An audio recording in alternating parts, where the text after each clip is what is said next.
Hello दोस्तों, आज मैं लेकर आया हूँ आपके लिए क्लास 10 विज्ञान, जिसमें हम लोग भौतिक विज्ञान पढ़ेंगे। इकाई 1 प्रकाश का परावर्तन।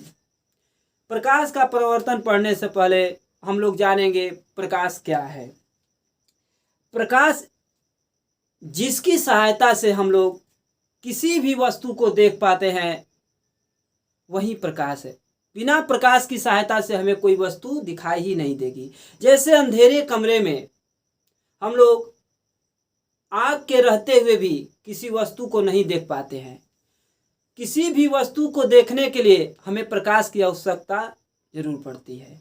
देखिए, पहला क्वेश्चन है प्रकाश क्या है।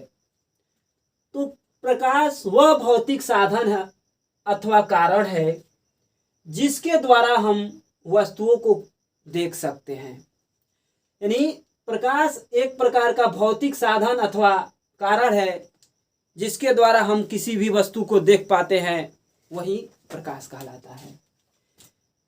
अथवा इसका और परिभाषा प्रकाश का होगा, प्रकाश एक प्रकार की ऊर्जा है। यानी प्रकाश क्या है? एक प्रकार की ऊर्जा है जो हमारे दृष्टि ज्ञान को क्या करती है? जागृत करने का क्या कार्य करती है, जिसे हम प्रकाश कहते हैं। अब देखिए, प्रकाश के कुछ लक्षण हैं।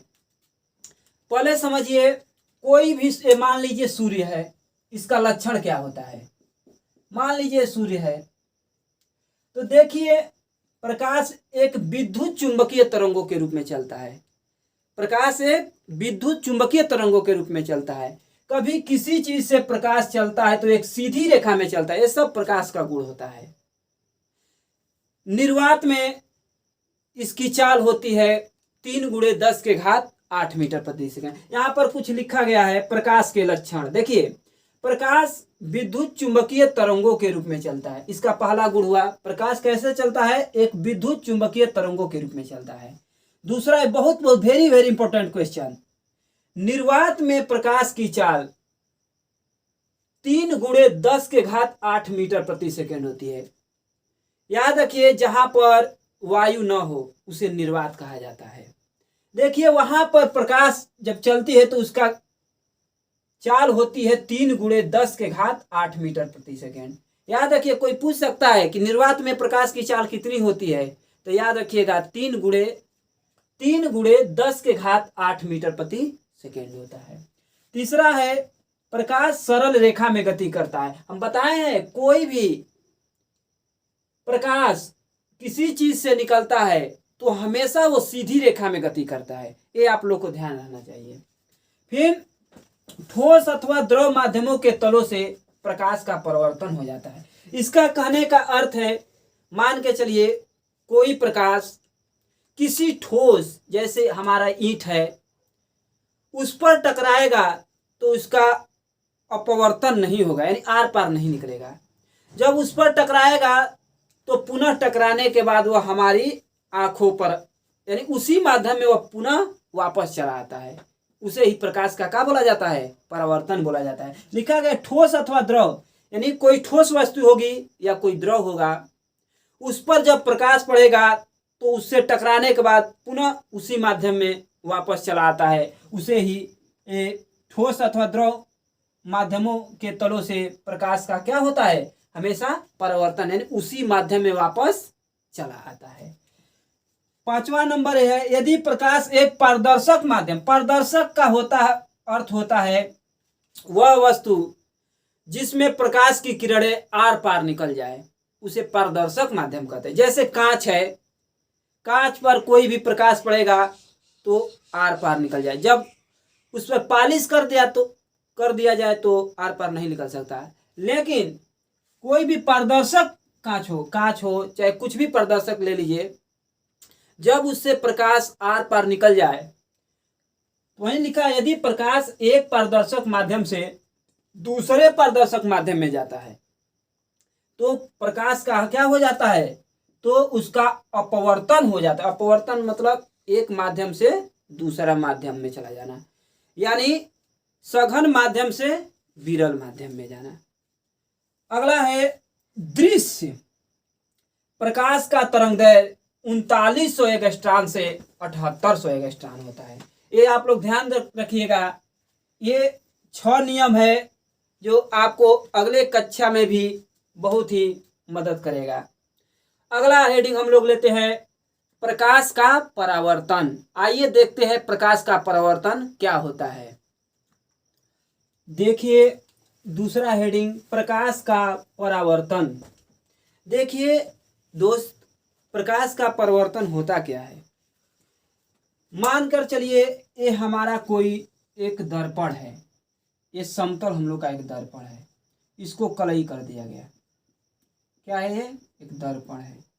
इसका हम लोग नाम लिख ले M1 और M2। यही आप लोगों का परावर्तक पृष्ठ इसे मानेंगे आप लोग, ठीक ना। देखिए परिभाषा में यही लिखा गया, जब कोई प्रकाश किसी एक समांग माध्यम से चलकर दूसरे माध्यम के तल से टकराता है। देखिए यहाँ पर समांग माध्यम कोई है, यहाँ से चलकर कोई दूसरे माध्यम के तल से क्या कर रहा है? टकरा। जैसे मान के चले सूर्य है, सूर्य से आने वाली किरण पहले निर्वात में से होकर गुजरेगी, उसके बाद वायु में आ जाएगी, तो एक माध्यम से दूसरा माध्यम हुआ ना। तो एक माध्यम से किसी दूसरे माध्यम के परावर्तक पृष्ठ से टकराने के बाद उसका कुछ अथवा संपूर्ण भाग उसी माध्यम में वापस लौट कर चला जाता है। उसे ही हम लोग प्रकाश का क्या कहते हैं? परावर्तन कहते हैं। देखिए तो इसके बीच एक अभिलंब बन जाता है जिसे हम लोग यन से प्रदर्शित करते हैं, ठीक। देखिए इस आने वाली किरण को आपतित किरण कहते हैं।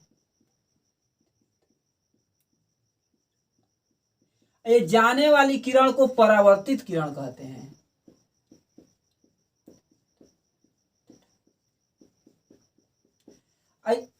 इन दोनों के बीच में कोण बनता है, ये दो कोण बन रहे हैं ना, इसे बोलते हैं कोण आई होता है, एक कोण आर होता है। इस कोण आई को आपतन कोण बोला जाता है। क्या बोला जाता है? आपतन कोण। और कोण आर को परावर्तन कोण।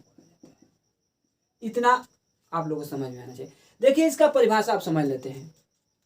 प्रकाश का परावर्तन, जब प्रकाश एक समांग माध्यम से चलकर दूसरे माध्यम के तल से टकराता है और टकराकर प्रकाश का कुछ अथवा संपूर्ण भाग लौटकर प्रथम माध्यम में वापस आ जाता है, तो उस क्रिया को प्रकाश का परावर्तन कहते हैं। देखिए जब प्रकाश किसी समांग माध्यम से चलकर दूसरे माध्यम के कोई परावर्तक तल, ठीक ना, जो अपारदर्शी हो, पारदर्शी नहीं होना चाहिए, नहीं तो आर पार प्रकाश निकल जाएगा। अपारदर्शक कोई पृष्ठ है, देखिए हमारा ये दर्पण है, ठीक ना, इसे कलई कर दिया गया है जिससे प्रकाश आर पार ना निकले।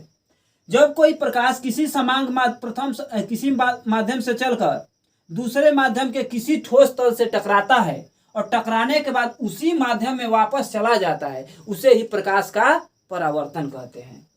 इतना आप लोग को समझ में आई बात। अब आगे लिखा है, तो उस क्रिया को प्रकाश का परावर्तन कहते हैं। प्रकाश जिस तल से परावर्तित होता है, देखिए ये प्रकाश यहाँ पर टकराने के बाद M1 और M2, ये दर्पण है ना, इसी से ना परावर्तित हो रहा है। यानी अगर ये इसके बाधा इसका नहीं बनता तो प्रकाश परावर्तित होता नहीं हो पाता। तो जिससे कह रहा है प्रकाश जिस तल से परावर्तित होता है उसे परावर्तक तल कहते हैं। देखिए इसका परावर्तक तल क्या होगा? M1 होगा और M2 होगा। इसका परावर्तक पृष्ठ क्या होगा? M1 और M2 होगा। इसी पर हम लोग पढ़ेंगे प्रकाश के परावर्तन के नियम। देखिए मेरे दोस्त, प्रकाश के परावर्तन के दो नियम होते हैं, आइए देखा जाए। देखिए प्रकाश के परावर्तन के नियम मेरे दोस्त, आप चित्र से समझेंगे तो इसे याद करने का आपको जरूरत ही नहीं पड़ेगा। देखिए मेरे भाई, प्रकाश के परावर्तन के दो नियम होते हैं। पहला नियम देखिए, आने वाले किरण को आपतित किरण कहते हैं और जाने वाली किरण को परावर्तित किरण कहते हैं। तो पहला नियम होता है आपतित किरण, परावर्तित किरण और ये आपतन बिंदु है। क्या है? आपतन बिंदु इसे बोला जाता है। आपतन बिंदु पर खींचा गया अभिलंब तीनों एक ही तल में, देखिए कोई नीचे आया है नहीं ना, तो याद रखना आपतित किरण, परावर्तित किरण और आपतन बिंदु पर खींचा गया अभिलंब तीनों एक ही तल में होते हैं। ये पहला नियम है। दूसरा देखिए, आपतित किरण, परावर्तित किरण और आपतन बिंदु पर खींचा गया अभिलंब एक ही तल में होते हैं। एक ही तल में होते हैं या एक ही तरफ होते हैं। ये देखिए हमारा हाथ है तो ये इसका एक तल हुआ और बगल वाला एक तल हुआ। दूसरा नियम कहता है, देखिए ये कोण बन रहा है ना, आने वाले से जो बन रहा है इसे आपतन कोण बोला जाता है मेरे मित्र। और ये जाने वाली परावर्तित किरण, इससे जो कोण बन रहा है इसे परावर्तन कोण बोला जाता है। तो याद रखिए जाए, आपतन कोण कोण आई और परावर्तन कोण कोण आर। याद रखिए ये आपतन कोण और परावर्तन कोण आपस में बराबर होते हैं। तो यही नियम लिखा गया, आपतन कोण आई तथा परावर्तन कोण आर आपस में क्या होते हैं? बराबर होते हैं। यही नियम आप लोग को बताया है। पहला नियम आपतित किरण, परावर्तित किरण और बीच में खींचा गया विलंब तीनों क्या होते हैं? एक ही तल में होते हैं। दूसरा नियम बताए हैं, आपतन कोण कोण आई, आपतन कोण को आई से प्रदर्शित करते हैं और परावर्तन कोण को आर से प्रदर्शित करते हैं। तो आपतन कोण और परावर्तन कोण आपस में बराबर होते हैं। मान के चलिए 50 डिग्री का होगा तो परावर्तन कोण भी कितने डिग्री का होगा? 50 डिग्री का होगा। आइए इसके बाद अगला हेडिंग लेते हैं। देखिए गोलीय दर्पण। गोलीय दर्पण क्या होता है समझेंगे उसे। देखिए मेरे भाई, मेरे दोस्त, मेरे मित्र, हम लोग चित्र से समझेंगे तो बहुत ही अच्छा होगा, क्योंकि परिभाषा आप लोग रेड कर नहीं, उसे समझ कर याद करेंगे तो आपको हमेशा काम देगा। देखिए वे दर्पण जो कांच के खोखले गोले का एक पृष्ठ का एक भाग होता है, गोलीय दर्पण कहलाता है। देखिए मान के चलिए एक खोखला गोला आप लोगों का है, ठीक। इसे हम लोग काट दें, काट दिए, काट देने पर क्या बना? इस तरह बनेगा, इसी तरह ना बनेगा। देखिए तो याद रखिएगा, वे दर्पण जो कांच के खोखले गोले का एक पृष्ठ का एक भाग होता है, खोखले गोले का एक भाग होता है, जिसे हम लोग गोलीय दर्पण कहते हैं। ये दो प्रकार के होते हैं। जो दिख रहा है ये दबा हुआ तल दिख रहा है ना, दबे हुए तल को हम लोग अवतल दर्पण कहते हैं। दबा हुआ तल को हम लोग क्या बोलते हैं? अवतल दर्पण। देखिए यहाँ पर लिखा है दबा हुआ तल क्या होता है? अवतल। जब प्रकाश का परिवर्तन उभरे हुए तल से हो, यानी उठे हुए तल से हो, इसका दो तल होते हैं। एक दबा हुआ तल होगा, देखिए इधर से इसको लेंगे ना तो यहाँ से इधर से लेंगे तो यहाँ देखिए उभरा हुआ है ना, इधर से लेंगे तो देखिए इधर अंदर की तरफ दबा हुआ है ना। तो जो दबा हुआ तल होगा वो अवतल दर्पण कहलाता है, और जो उभरा हुआ तल होगा वो उत्तल दर्पण कहलाता है। तो याद रखिएगा, गोलीय दर्पण दो प्रकार के होते हैं, एक अवतल दर्पण होता है और एक उत्तल दर्पण होता है। आइए इसे देखते हैं। देखिए गोलीय दर्पण दो प्रकार के होते हैं। पहला अवतल दर्पण। देखिए अवतल दर्पण होता क्या है, पहले आइए चित्र से हम लोग समझते हैं। देखिए आप लोग को हम बताए हैं कि जब प्रकाश का परावर्तन किसी दबे हुए तल से हो उसे अवतल दर्पण कहते हैं। देखिए उभरे हुए तल पर हम लोग पालिश कर दें, उभरे हुए तल पर हम लोग क्या कर दिए? कलई कर दिए। तो देखिए यही जब ये प्रकाश यहां से चलेगा तो दर्पण से टकराएगा, तो टकराने के बाद आर पार तो निकलेगा नहीं, फिर उसका परावर्तन हो जाएगा। देखिए जब यहां से टकराया, टकराने के बाद इसका क्या हो जाएगा? परावर्तन। इधर से आया, इधर से चला गया। अब याद रखिएगा यहाँ बीच में क्या हो जाएगा? आपका अभिलंब हो जाता है, ठीक ना। तो लिखा है यदि गोलीय खंड पर पालिश इस प्रकार किया जाए, देखिए यहाँ पर पालिश किया जाए ना, किया गया है ना, कि इसके अवतल पृष्ठ का मतलब होता है दबे हुए तल। देखिए प्रकाश का जो परावर्तन, मान के चलिए किरण कोई प्रकाश चल रही है, ये दबे हुए तल से टकराने के बाद पुनः उसी माध्यम में क्या हो रही है, वापस आ रही है।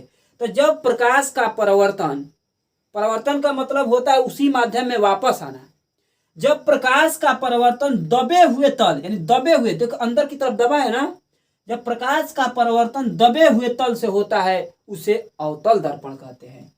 बात सभी को समझ में आई? देखिए तो याद रखिएगा, यदि गोलीय खंड पर पालिश इस प्रकार किया जाए कि प्रकाश का इसके अवतल पृष्ठ यानी दबे हुए पृष्ठ से प्रकाश का परिवर्तन हो, अवतल दर्पण कहलाता है। देखिए मेरे भाई, कभी ये दबे हुए तल से, याद रखिएगा, परिवर्तन होगा, वो अवतल दर्पण कहलाता है। आइए हम लोग दूसरा देखते हैं, उत्तल दर्पण। दूसरा क्या देखेंगे? उत्तल दर्पण। दूसरा है उत्तल दर्पण। पहले हम लोग अवतल दर्पण पढ़े हैं। जब प्रकाश का परावर्तन किसी दबे हुए तल से हो उसे अवतल दर्पण कहते हैं। लेकिन इसमें क्या होगा, इसका विपरीत हो जाएगा। कलई उभरे हुए तल पर नहीं होगा, अब कलई कहां पर होगा? दबे हुए तल पर होगा। देखिए यहां से कोई प्रकाश चलेगा, चलने के बाद दर्पण पर टकराएगा, और टकराने के बाद वह, अब यहां पर कलई कर दिया गया तो ये तो पास जाएगा नहीं, अपारदर्शी है, तो अब वो टकराने के बाद पुनः उसी माध्यम में वापस चला आएगा।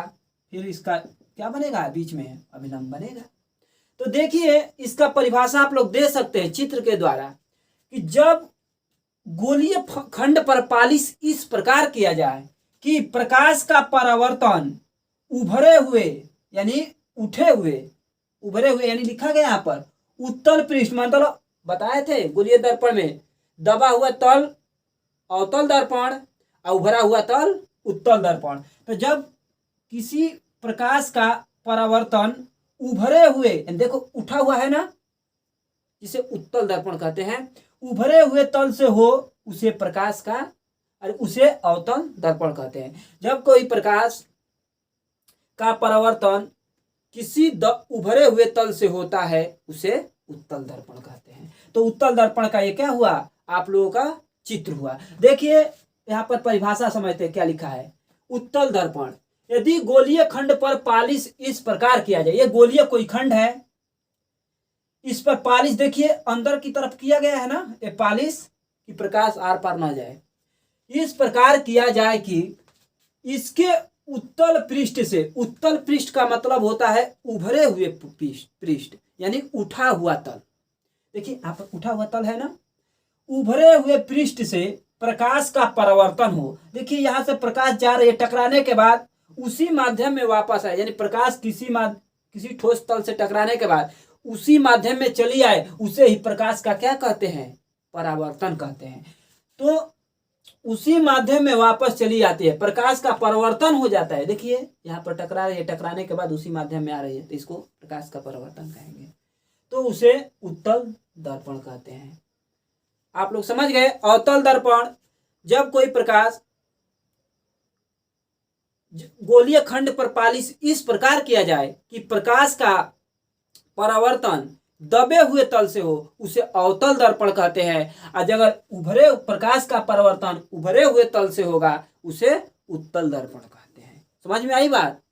देखिए मेरे भाई, आप ऐसे ही वीडियो पाने के लिए हमारे चैनल को सब्सक्राइब कीजिए।